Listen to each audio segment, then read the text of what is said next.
But now I'm going to send you over to our very gracious guest, Cassandra Parker Nowicki, and she's going to talk about some lessons learned from her agency, the Carver Community Cultural Center. Okay, take it away, Cassandra. Let me unmute myself. So thank you. Again, it's really an honor to be here today. And as mentioned, my name is Cassandra Parker Nowicki. I'm the Executive Director of the Carver Community Cultural Center. And we were so fortunate to be one of the recipients of the 2021 High Impact Grants. And it's just been an extraordinary journey. And I'm so grateful to be here today to kind of, provide some insight and some pointers about our experience. But first, I want to say congratulations to all of you. This is such an extraordinary opportunity for our organizations, and even getting to this point is really, quite an accomplishment. So congratulations to you all. I just wanted to start by talking a little bit about our project, and then providing you with some just really pointers on how to move forward through this process. So the project that was selected was under the category of arts and culture, as you would expect from our organization. And we had proposed developing a mobile arts lab. So this is the grant specifically was to purchase a vehicle, think kind of like a Sprinter van, like an Amazon delivery vehicle, to develop a mobile arts lab that would allow us to take our arts and cultural programming out into the community. So of course we have our space here on Hackberry on the east side of San Antonio, but we were really interested in how we can serve a larger segment of the community that for whatever reason isn't able to take part in our programs here on site. This was really critical to our mission of making arts accessible. And we recognize that beyond economic barriers, there's a lot of other barriers that prevent people from being able to come to us. So this program is visioned to allow us to go out directly to where people live, work, learn, and play. So as we were thinking about which project we wanted to apply for, we really went back to the criteria, or kind of the guidelines for the grant. So if you think back to the slide that we saw just a few moments ago on the high impact grants, we looked at kind of our wish list of projects. So like all of you, I'm sure we have a long list of things that we would love to do, things that are critical needs for our organizations. And so we looked at that long list of projects and really went through the criteria and asked ourselves those questions. Which of these projects best addresses a critical need? Which most improves the quality of life for our stakeholders, our patrons, and our clients? Which has a very large benefit in a major way to a larger population in our instance? And then which was going to really be a more innovative approach to addressing a problem? And of course, as we just discussed, which would have the most compelling and measurable outcomes? For us, one of the things that we really focused on was which project was going to allow us to have much more transformative impact in the community. And that's how we came to select the Mobile Arts Lab project. We felt that it was very compelling. It was an innovative approach to a problem. It was definitely aligned with our mission and a lot of other initiatives that we had going, but it was a way to really expand all of that. I would say, probably the biggest advice that I can give you is to gather your village now. This is a very involved process. I will, take this opportunity to really give just a tremendous amount of gratitude to the members of Impact SA. As you can see, this is a very thoughtful process. They put a lot of time, energy, and love into making sure that this is as seamless as it can be for applicants and then recipients if you are selected in the end.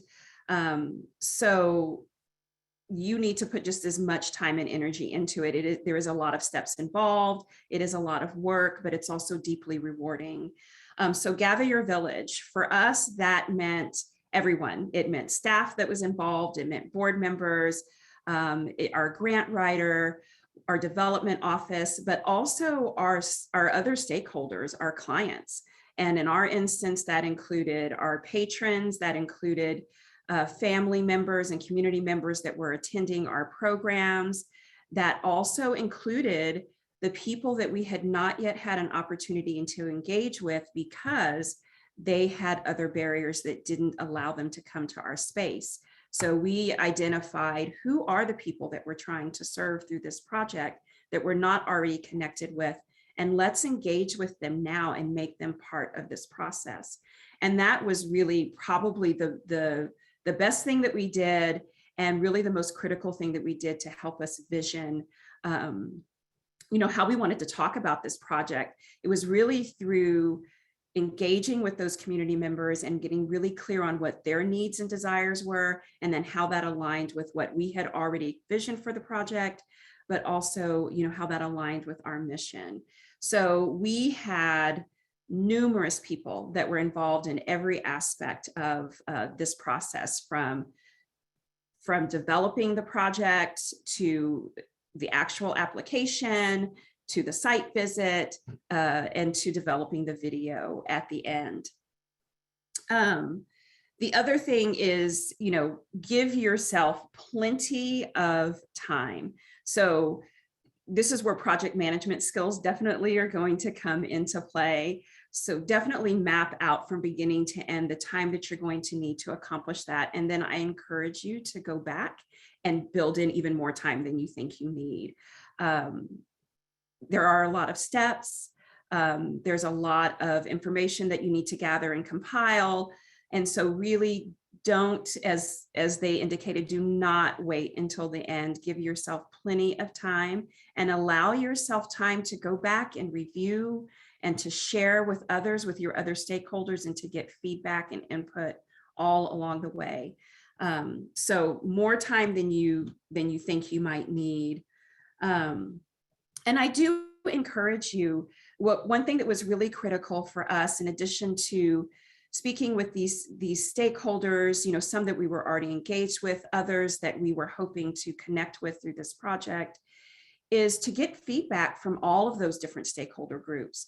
So even when it came to developing the narrative for the application, we put that together, and then we had others who were not maybe as intimately involved in the development of the program, whether that was board members, whether that was community partners that might be part of the program, or whether that was, again, some new stakeholders that we were hoping to engage with. And we got feedback from all of those individuals and helping us to be sure that, one, we were articulating the vision of the project well. I think a lot of times for those of us that are involved in project development, we're used to that language, and we know what the vision is. And so it's always really helpful to have someone who's not as intimately tied to that project to review it, to make sure that the reviewers and the Impact SA members are going to understand what the vision is. So again, that kind of goes back to capturing the hearts and minds of the membership.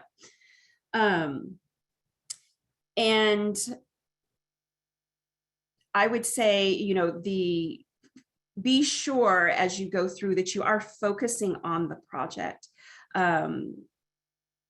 Again, for us in particular, this was a new initiative. So it was not something that already existed. So it provided some challenges in how we talk about it, because there wasn't anything in existence already that we could that we could highlight, that we could show. We had a very clear vision for what the project was. And in many ways, it's an extension, kind of an outward extension of things that we already have going on here at the Cultural Center. So we had to keep ourselves in check and make sure that as we were going through and developing the narrative, as we were talking to the membership at the site visit, as we were putting together our video, that we were really focused on the project and the vision for the project, and not so much the organization. think very often when we're putting together grant applications, it's easy to talk about the organization as a whole, and that certainly needs to be an aspect of it, but this very intentionally needs to be focused on your project at hand. So be sure, again, that's another wonderful opportunity to make sure that you're having multiple lenses review that, so that that's clear as you're developing everything. If you are fortunate enough to move on to the level of site visit, again, this is a really, I don't want to underemphasize how much moving through this process is extraordinary. And so if you get to a site visit, absolutely that is a cause for celebration. When you go through and you see the other applicants that have applied, you will understand the extraordinary company that you are in. And so every kind of step that you make throughout this entire process really is already an extraordinary testimony to your organization and to your project. So just bear that in mind and take pride in that as you move through.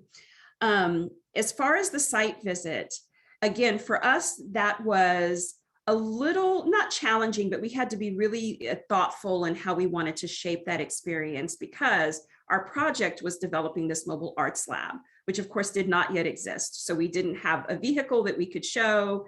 So we were really talking about what that looks like.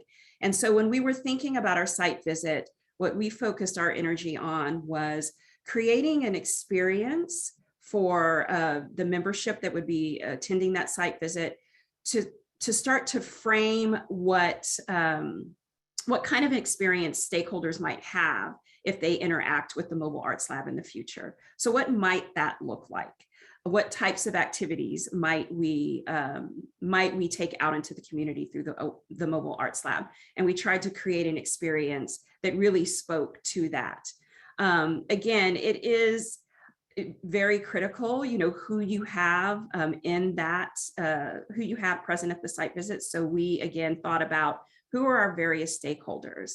And for us, that was definitely, members on the team here at the Carver, also our board members, but also some of our teaching artists and community members. So having them part of that process to tell the whole story of what the project, one, was visioned to be, but also the impact that it could have on the community.